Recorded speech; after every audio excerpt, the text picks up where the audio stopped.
আজকে দেখলাম কোথাও মিছিল দিচ্ছে, এক জায়গায় বলছে জয়, আর এক জায়গায় 1.5 মাইল দূরে দৌড়াতে দৌড়াতে যেয়ে বলছে বাংলা। তো এই হচ্ছে এখন আওয়ামী লীগের অবস্থা।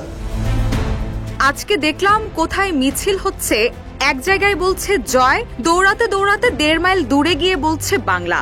এই হলো আওয়ামী লীগের অবস্থা। এই অবস্থা থেকে তারা যেন আর দাঁড়াতে না পারে, সে রাজনীতি বাংলাদেশে আমাদেরকে স্থাপন করতে হবে। 7 সেপ্টেম্বর সন্ধ্যায় রাজধানীতে এক অনুষ্ঠানে এই মন্তব্য করেন বিএনপির স্থায়ী কমিটির সদস্য সালাউদ্দিন আহমেদ।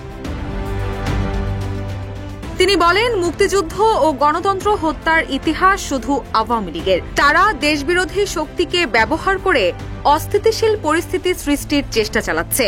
তবে আগামী নির্বাচনে এই রাজনৈতিক শক্তিকে পরাজিত করা হবে। নির্বাচনের মধ্য দিয়ে দেশে স্থিতিশীলতা আসবে উল্লেখ করে সালাউদ্দিন আরও বলেন, নির্বাচনের মধ্য দিয়ে রাজনৈতিক সরকার প্রতিষ্ঠা করতে হবে, সংসদীয় সরকার প্রতিষ্ঠা করতে হবে, যার মাধ্যমে জাতির আশা আকাঙ্ক্ষা পূরণ হবে।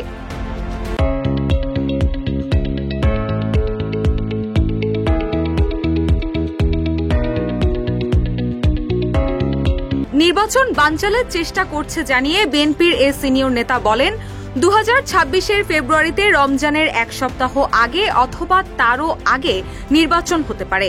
এই পথে যারা কাঁটা বেছানোর চেষ্টা করছে, বিভিন্ন রকমের বক্তব্য দিয়ে বিভ্রান্তি ছড়াচ্ছে, তাদের সবার প্রতি নসিহত। দেশ এখন নির্বাচনী আবহে আছে, সারা দেশে নির্বাচনী আমেজ তৈরি হয়েছে।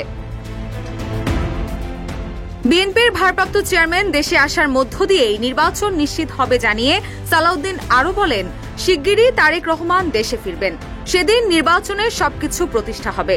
বলছি না নির্বাচন হয়ে যাবে, তবে বিএনপির নির্বাচনের কাজ অর্ধেক শেষ হয়ে যাবে। প্রচারণা তো নির্বাচনের মূল বিষয়, সেদিন বিএনপির অর্ধেক প্রচারণাও হয়ে যাবে। তারেক রহমানের দেশে প্রত্যাবর্তনের দিনটি অবিস্মরণীয় ও ঐতিহাসিক হবে বলেও মন্তব্য করেন তিনি।